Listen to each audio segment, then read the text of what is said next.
आप बहुत कष्ट उठा रहे हो, लेकिन एक शराबी व्यक्ति हो या भांग का नशा कर रखा हो, वो कहीं पड़ा रहे, धूप और छाया का उसको पता ही नहीं। उसको तो वो जून महीने की गर्मी भी जिसमें उसको पसीना आया हुआ है, बाहर पड़ा है, हरियाणा, पंजाब, राजस्थान, उत्तर प्रदेश, मध्य प्रदेश की गर्मी में, उस समय उसको कोई कहे जो बाहर पड़ा हो नशा करके कि उठ ले भैया, देख तेरा क्या हाल हो गया है, पसीने आए हैं, मुंह में झाग आए हैं, चल तुझे छाया में बैठा दूं। वो कहता छोड़ दे, मौज हो रही है। उसको पता ही नहीं मौज क्या है, क्योंकि नशे में है वो। तो आज हम उसी दशा में है, सच कर मान लेना।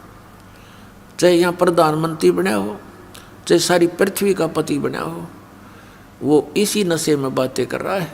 अब पुण्यात्मा परमात्मा कहते हैं, इस झूठे सुख को सुख कहे, ये मान रहा मन मोद, ये सकल चबीना काल का, कुछ मुख में कुछ गोद। फिर क्या बताते हैं, कबीर ये माया अटपटी, सब घट आण अड़ी, किस किस को समझाऊं या कुएं भांग पड़ी। इस 21 ब्रह्मांड के कुएं में इस काल भगवान ने, जो यहाँ का स्वामी है, यहाँ का मालिक है, इसने ये झूठे सुख की इस माया की भांग डाल दी और सभी ने उसी के जल को पान कर रखा है, पी रखा है। अब आप शाम के समय किसी ठेके पर जाकर देखो, वहाँ से पी कर टीटी बनकर से सोचने आ रहे हों, रास्ते में उनसे बात करके देखना, एक जैसी भाषा, एक जैसी चाल, एक जैसा उनका बर्ताव होगा। ऐसे बोल रहे तो सिर पाँव है, या बोल रहे नहीं, चल अपना काम कर, समझाने की चेष्टा करे तो माने नहीं। तो इस प्रकार से हम उसी काल की भांग को पीकर मस्त हुए फिरते हैं। और परमात्मा कहते हैं, कबीर ये माया अटपटी, सब घट आण अड़ी, और किस किस ने समझाऊं या कुएं भांग पड़ी। लेकिन फिर कितने दयालु हैं, एक शराबी को समझाना कितना कठिन हो जाता है, पूरे परिवार के नाक में दम कर देता है। और हम सारे भांग पिए पड़े, और फिर हमें समझाने के लिए हमारे पिता आते हैं, क्योंकि अपने का दुख अपनों को ही होता है। इस काल यहाँ का जो भगवान है, इसको भगवान कहते हैं, भगवान उसे कहते हैं जो दुख ना दे, केवल सुख दे। ऐसे जुल्म कहर हमारे ऊपर टूट रहे हैं, बरस रहे हैं, और फिर हम कहते हैं ये बड़ा भगवान है, ये अच्छा भगवान है। किस लिए भगवान माना हमने, कि देखो कितने अच्छे काजू किस्मत सेब संतरे फलदार वृक्ष हमें दे रखे, फल दे रखे, और ये इतनी बड़ी पृथ्वी पर कैसे बाग बगीचे बना रखे हैं। ये किस लिए बना रखे हैं। और आपको फिर वो भूल जाते हो कि आप किसी का बेटा मर गया, किसी की बेटी मर गई।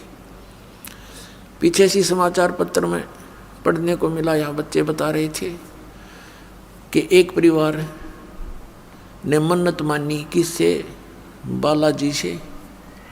उनका पुत्र हो गया, और उस पुत्र के केस उतरवाने के लिए, मत्था टिकवाने के लिए उस बालाजी में जा रहे थे।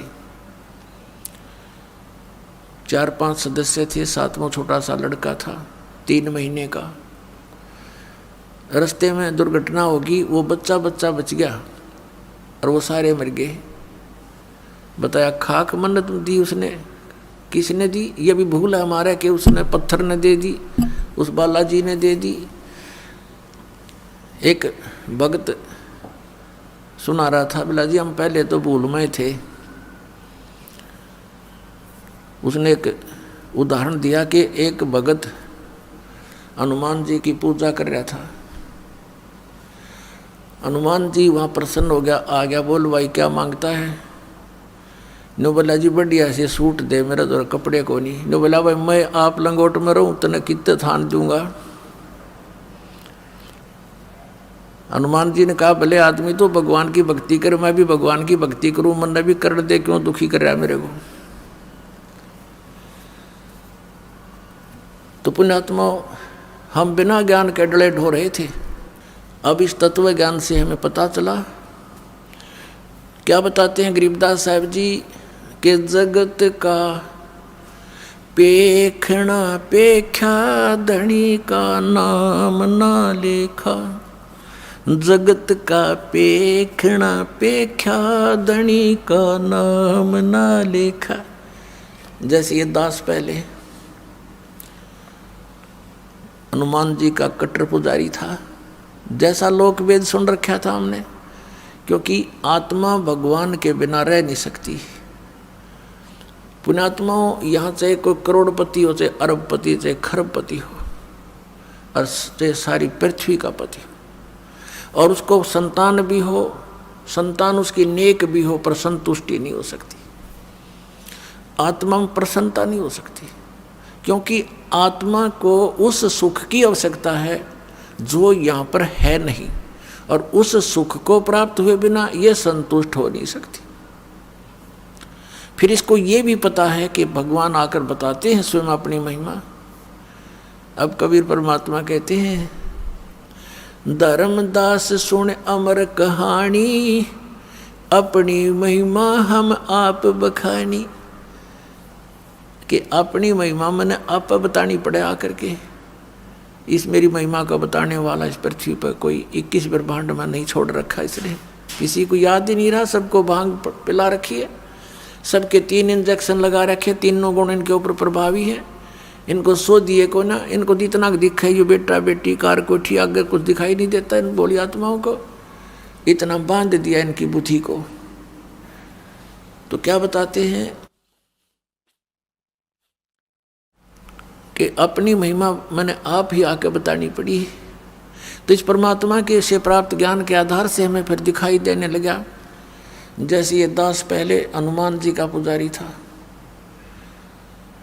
लगातार 25 वर्ष तक, यानी 10-12 वर्ष का ये दास ऐसे अपने साथी विद्यार्थी से सुनकर कि हनुमान चालीसा का 7 बार पाठ करना चाहिए प्रतिदिन, और श्री कृष्ण भगवान परम शक्ति है। वो ब्राह्मणों का लड़का था, और हम ऐसे कुल में जन्म लिया हुआ था, अच्छे आदमी सारे थे, लेकिन राम नाम का आसपास नहीं थे। राम की तो दिन में चर्चा भी नहीं चला करती, दिन रात में कभी भी अपना पेट भरने के धंधे में जुड़े रहते, हमें भी जोड़े रहते। तो उससे थोड़ा पता लगा, एकदम आत्मा उभरी, तो जैसा लोक वेद सुना था उसके आधार से दृढ़ होकर लगे। कोई गुरु नहीं, लेकिन चाह भगवान की घड़ी गीता जी का पाठ करने लगे। विष्णु भगवान श्री कृष्ण भगवान को इष्ट, फिर हनुमान जी याद आ गए, हनुमान जी इष्ट, फिर और कोई शंकर भगवान की महिमा सुनी, वो भी इष्ट। यानी हमने 36 खत्म कर रखे थे, लाभ कुछ भी नहीं था। यदि पूर्व संस्कार से कोई हमें लाभ होता था, क्योंकि बच्चे पढ़ते हैं उनको तो यही बड़ी बात होती है कि वो परीक्षा में पास हो जाए। तो परीक्षा में पास होते थे। हनुमान जी की बाबा श्याम जी दादा लाई पूजा थी, उनका शुक्र मनाते, फिर श्री कृष्ण जी विष्णु जी का शुक्र मनाते, फिर श्री शंकर भगवान का शुक्र मनाते और खुश हो जाते। बस पास हो गए, फिर भूल जाते, अगली परीक्षा में फिर याद करते बस। और फिर जैसे वहाँ हुआ, फिर संतान की इच्छा होती है। हम संतान को सबसे पहले पुत्र प्राप्ति की इच्छा करते थे, अज्ञानता के कारण हमें ज्ञान नहीं था। लेकिन पुत्र और पुत्री में पुण्यात्माओं भूल का भेद मत करना। काल ने हमें यहाँ मूर्ख बनाकर पीड़ित करने के लिए, दुखी करने के लिए यहाँ इस तरह की गलत रीति रिवाजों में जोड़ रखा है। तो पुत्र उत्पन्न हुआ, बड़ी खुशी मनाई, नौकरी प्राप्त हुई, फिर भगवान के गुण गाए। अब पता चला कि जिन भगवानों को हम ये मान रहे थे कि ये हमें सब कुछ दे रहे हैं, वो ना कुछ दे सकते, ना हमसे कुछ ले सकते। ये स्वयं स्वीकार करते हैं कि हम केवल नियमित कार्य ही कर सकते हैं, जिसके भाग में जैसा है पुण्य या पाप हम उनको एज इट इज पूरा भुगवाना हमारा कर्तव्य है, उसमें कोई परिवर्तन नहीं कर सकते, अनुग्रह नहीं कर सकते।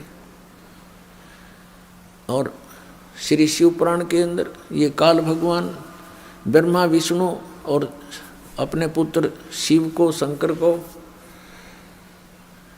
वहाँ संबोधित करता हुआ कह रहा है कि तुम सभी को